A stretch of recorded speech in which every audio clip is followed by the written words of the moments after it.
Hi friends, പുതിയൊരു വീഡിയോയിലേക്ക് സ്വാഗതം. അപ്പോൾ ഇന്നത്തെ വീഡിയോയിൽ നമ്മൾ ചെയ്യാൻ പോകുന്നത് കുട്ടികൾക്ക് വേണ്ടിയുള്ള 2 സീറ്റുള്ള ഒരു സൈക്കിളാണ്. അപ്പോൾ അതിന് വേണ്ടിയിട്ട് നമ്മൾ ഈ ഒരു പഴയ കിഡ്സ് സൈക്കിൾ എടുത്തിട്ടുണ്ട്.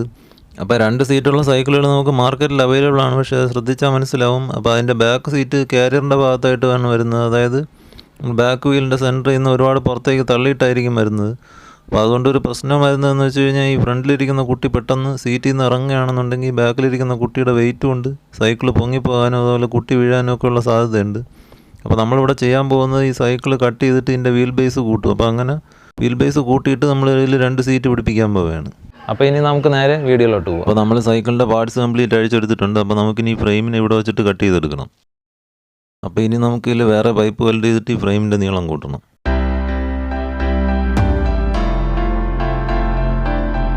ഇതിൽ വേറൊരു കാര്യം പറയാനുള്ളത്, ഇത് കുട്ടികളുടെ സൈക്കിളായതുകൊണ്ടും അതുപോലെ തന്നെ സപ്പോർട്ടിങ് വീലൊക്കെ വെച്ചിട്ട് നമ്മൾ വീട്ടുമുറ്റത്തിട്ട് ചവിട്ടാൻ സാധ്യതയുള്ളൂ, അല്ലാതെ റോഡിലൊന്നും ഇറക്കാൻ സാധ്യതയില്ല. അപ്പോൾ അതുകൊണ്ട് തന്നെ നമ്മൾ ഫ്രെയിം അലൈൻമെൻ്റ് ഒന്നും നോക്കുന്നില്ല, നമ്മൾ വെറുതെ വെൽഡ് ചെയ്ത് വയ്ക്കുകയാണ്. അപ്പോൾ അങ്ങനെ നമ്മൾ പൈപ്പ് വെൽഡ് ചെയ്തിട്ട് ഈ ഫ്രെയിമിൻ്റെ നീളം കൂട്ടി എടുത്തിട്ടുണ്ട്. അപ്പോൾ ഈ സൈക്കിളിൻ്റെ പൈപ്പ് എന്ന് പറഞ്ഞാൽ കനം കുറഞ്ഞതായതുകൊണ്ട് നമുക്ക് അങ്ങനെ സ്ട്രോങ് ആയിട്ട് വെൽഡ് ചെയ്യാൻ പറ്റില്ല. അപ്പോൾ അതുകൊണ്ട് തന്നെ അത് വെൽഡിങ് പൊട്ടിപ്പോകാൻ സാധ്യതയുണ്ട്. അപ്പോൾ അതുകൊണ്ട് നമ്മൾ വേറെ എക്സ്ട്രാ പൈപ്പ് കൊടുത്തിട്ട് അതിനെ സപ്പോർട്ട് ചെയ്യുകയാണ്. അപ്പോൾ നമ്മൾ ഇതുപോലെ ഒരു പൈപ്പ് വെച്ച് വെൽഡ് ചെയ്ത് നമ്മൾ മുകളിലേക്കും കൂടെ ഒരു സപ്പോർട്ട് കൊടുത്തിട്ടുണ്ട്. അപ്പോൾ അതിൻ്റെ മുകളിലായിട്ട് ഇതുപോലെ ഒരു പ്ലേറ്റും കൂടെ വെച്ച് വെൽഡ് ചെയ്തിട്ടുണ്ട്. അപ്പോൾ ഇനി നമുക്ക് ബാക്കിലത്തെ സീറ്റ് വയ്ക്കണം. അപ്പോൾ ഇതൊരു പഴയ ബൈക്കിൻ്റെ ഹാൻഡിലാണ്. അപ്പോൾ ഇനി നമുക്ക് ഇതിനെ ഇവിടെ വെച്ചിട്ട് കട്ട് ചെയ്തെടുക്കണം. അപ്പോൾ ഇനി നമുക്കിതിനെ ഈ ഒരു രീതിയിൽ ഇവിടെ വെച്ച് വെൽഡ് ചെയ്യണം. അപ്പോൾ ഇനി നമുക്ക് 2 സൈഡിൽ ഇതുപോലെ പൈപ്പ് വെച്ച് ഇതിനെ സപ്പോർട്ട് ചെയ്യണം.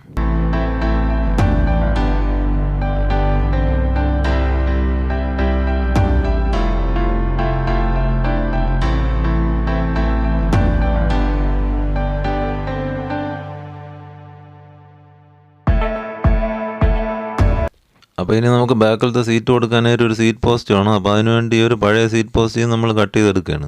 അപ്പോൾ ഇനി നമുക്ക് ആ സീറ്റ് പോസ്റ്റിൻ്റെ ഈ ഒരു പീസിനെ നമുക്ക് ഇവിടെ വെൽഡ് ചെയ്ത് പിടിപ്പിക്കണം.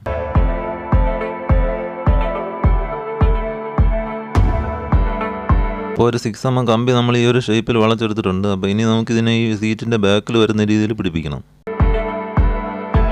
അപ്പോൾ അതേപോലെ തന്നെ ഒരു 6mm കമ്പി ഈ ഒരു ഷേപ്പിൽ വളച്ചെടുത്തിട്ടുണ്ട്. അപ്പോൾ ഇത് നമുക്ക് പുറകിലിരിക്കുന്ന ആളിൻ്റെ ഫുട് റെസ്റ്റ് ആയിട്ട് ഉപയോഗിക്കാം.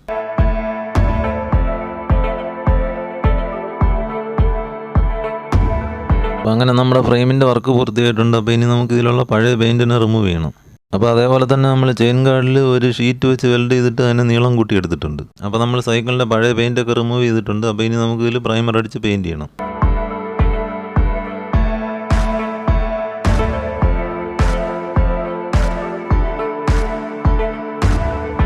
അപ്പോൾ നമ്മുടെ സൈക്കിളിൻ്റെ പെയിൻറ്റിങ് വർക്ക് പൂർത്തിയായിട്ടുണ്ട്. അപ്പോൾ ഇനി നമുക്ക് ഇതിൻ്റെ പാർട്സൊക്കെ അസംബിൾ ചെയ്യാം.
അപ്പോൾ നമ്മൾ ഫ്രെയിം അലൈൻമെൻറ്റ് നോക്കാതെ ചെയ്ത് കാരണം നമ്മൾ ചെയിൻ കറങ്ങുന്ന സമയത്ത് അത് ക്രാങ്കിൽ നിന്ന് ചാടിപ്പോകാനുള്ള ഒരു ടെൻഡൻസി കാണിക്കുന്നുണ്ട്. അപ്പോൾ അലൈൻമെൻറ്റ് കറക്റ്റ് ചെയ്യാൻ വേണ്ടി നമ്മൾ ആക്സിലിൽ ചെറിയൊരു അഡ്ജസ്റ്റ്മെൻറ്റ് ചെയ്തു. അതായത് വലതുവശത്തെ ഗ്യാപ്പ് നമ്മളൊരു നട്ടും കൂടെ ഇട്ടിട്ട് അവിടെ കൂട്ടിയിട്ടുണ്ട്. അതുപോലെ ഇടതുവശത്തെ ഗ്യാപ്പ് കുറച്ചിട്ടുണ്ട്. അപ്പോൾ അങ്ങനെ ചെയ്തപ്പോഴത്തേക്ക് ഫ്രീ വീൽ കുറച്ചും കൂടെ ഇടതുവശത്തേക്ക് നീങ്ങി. അപ്പോൾ അങ്ങനെയാണ് നമ്മൾ ചെയിൻ്റെ അലൈൻമെൻറ്റ് കറക്റ്റ് ആക്കിയത്.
അപ്പോൾ നമ്മുടെ സൈക്കിളിൻ്റെ വർക്ക് പൂർത്തിയായിരിക്കുകയാണ്. ഇനി നമുക്കിത് ഓടിക്കുന്നത് കാണാം.